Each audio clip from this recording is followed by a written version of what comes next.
Right now, there is a glass of water somewhere near you, and you have been told to drink more of it your entire life. 8 glasses a day. Stay hydrated. Water is life.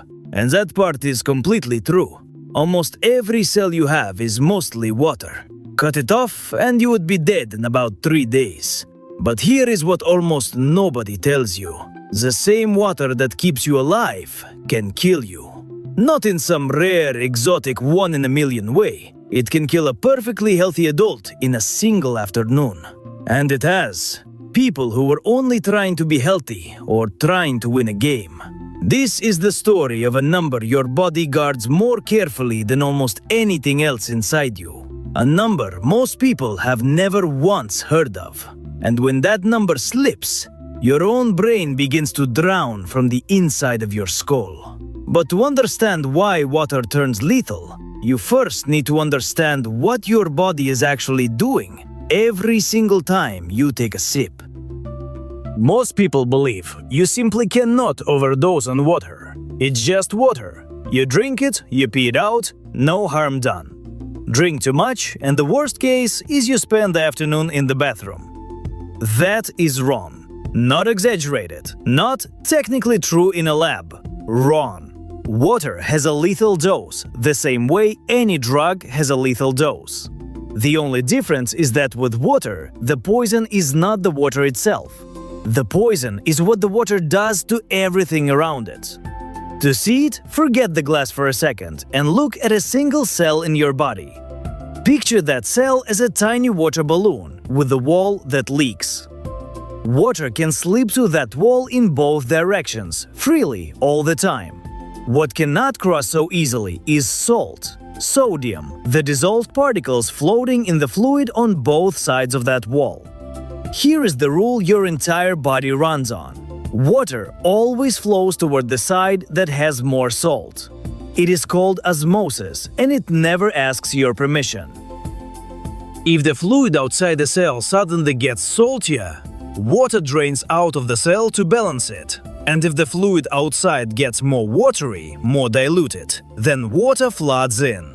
Now think of your bloodstream as the fluid outside all those cells. Normally it is held at a very precise saltiness. But drink a huge amount of plain water fast, and you dilute that blood. Suddenly the inside of every cell is the saltier side of the wall, so water rushes in.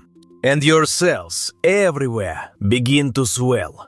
Swelling is not something a cell is built to survive for long. A balloon can only take on so much before the wall it depends on stops working.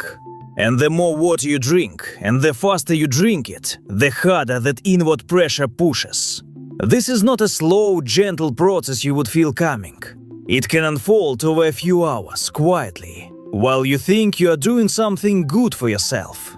The thing your body is really protecting is the concentration of sodium in your blood. Doctors can measure it directly, and there is a healthy window. Roughly 135 to 145 millimoles per liter. That narrow band is where your nerves fire correctly, your muscles contract on command, and your brain does its job. Your body defends that band obsessively. Every time you drink, your kidneys are supposed to dump the extra water out as urine, while holding the salt back. A healthy kidney, at rest, can pour out roughly 1 liter of water every hour. That is your drain. That is your safety limit. And the danger begins the exact moment you pour water in faster than the drain can empty it. When your blood sodium falls below 135, it has a name.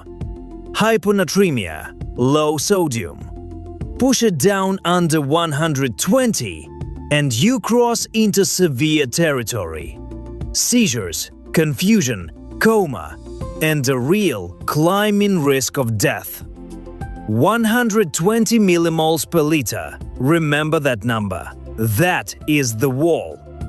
And this is where that innocent glass of water finally shows its teeth. Your cells are swelling everywhere in your body, but in most places, there is somewhere for them to expand into. Skin stretches, soft tissue gives, your brain has nowhere to go. Your brain sits sealed inside your skull, a hard box of bone that does not flex, not even a little. As the sodium keeps dropping and water keeps flooding into your brain cells, the whole brain swells against solid bone. The pressure inside climbs. And there is only one real opening for that pressure to escape through: the hole at the base of the skull, where your brain meets your spinal cord. So the swelling brain gets forced downward, squeezed toward that opening. It is called herniation. And the part of your brain being crushed is the part that runs your breathing and your heartbeats.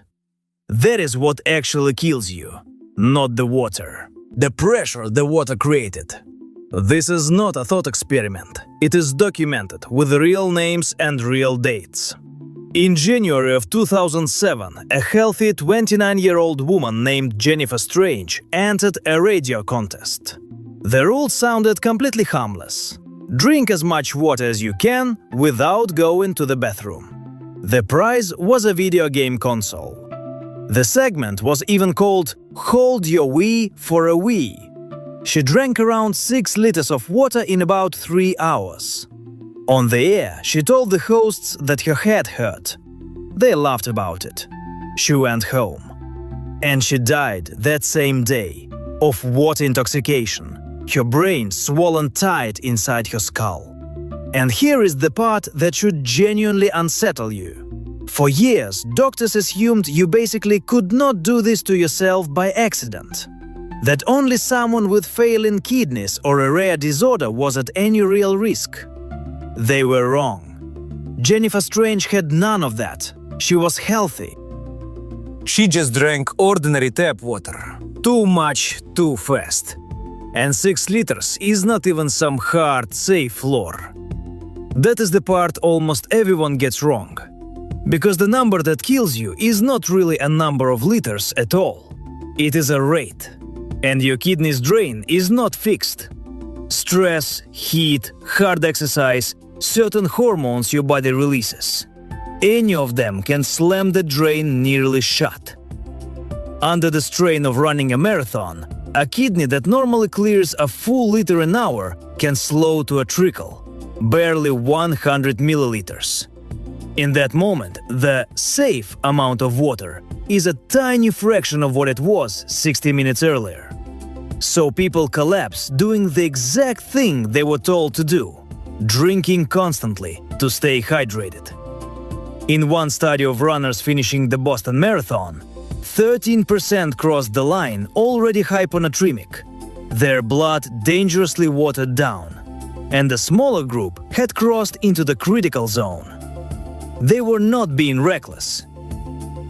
They were following advice. So who actually dies from this? Not the people you would guess. Endurance athletes, drinking to feel safe. Soldiers, overhydrating in the heat, sometimes on orders.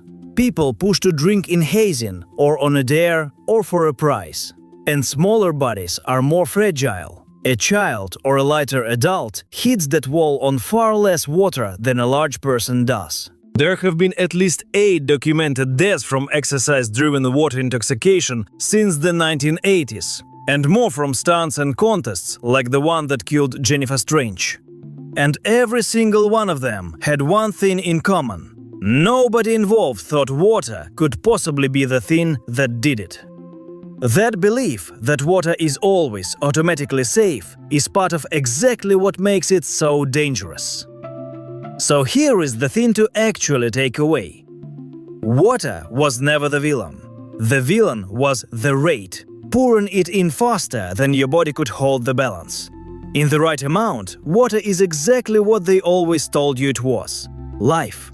In the wrong amount, in the wrong window of time, it becomes a poison with no antidote you can drink your way out of.